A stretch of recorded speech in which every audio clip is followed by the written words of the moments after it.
Hello friends, অনুরাগের ছোঁয়া এপিসোডে সবাইকে স্বাগত। সুদীপাকে নিয়ে গাড়িতে ওঠার আগেই সেখানে গিয়ে হাজির হলো আদিত্য আর প্রফেসরকে রামধুলাই করল। হ্যাঁ বন্ধুরা, অনুরাগের ছোঁয়া ধারাবাহিকের আগামী পর্বগুলোতে আপনারা এমনটাই দেখতে চলেছেন। সুদীপা বিবাহিত, সুদীপার স্বামী আছে, এটা জানার পরেও সুদীপার উপর নজর দিয়েছে প্রফেসর। প্রফেসর যেন সুদীপাকে ছাড়া আর কিছুই ভাবতে পারে না। নিজের কাজ, নিজের প্রফেশন সবকিছু যেন ভুলে বসেছে সুদীপাকে দেখার পর থেকে। সুদীপাকে যেন চোখে হারাচ্ছে প্রফেসর। এদিকে সুদীপা নিজের পড়াশোনা খুলে নিজের বাড়ির ঝামেলা মেটাতে আসলে প্রফেসর সেখানেও চলে আসে। প্রত্যেকটা সময় কিভাবে সুদীপার পাশে থাকা যায়, সুদীপার সাথে কাটানো যায়, সেটাই ভাবছে প্রফেসর। আজ তো আদিত্য সেটা দেখে একদম রেগেই গেল।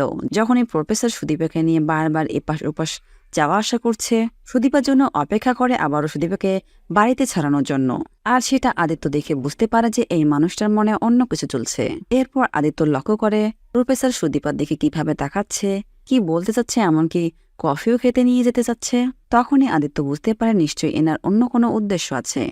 এটা বুঝতে পেরে সুদীপা প্রফেসরের গাড়িতে ওঠার আগে সেখানে আদিত্য চলে আসে আর বলে, তোকে আমি ছাড়বো না প্রফেসর, আমি বুঝতে পেরেছি তোর আসল উদ্দেশ্যটা কি। এই কথা বলেই সুদীপের সামনে প্রফেসরের গায়ে হাত তোলে আদিত্য। প্রফেসর কিছু বলার আগে প্রফেসরকে রামধলাই দিয়ে দিল আদিত্য। এদিকে সুদীপা হাজার চেষ্টা করেও আদিত্যকে আটকাতে পারল না।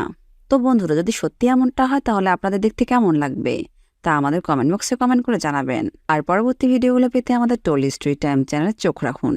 ধন্যবাদ সবাইকে।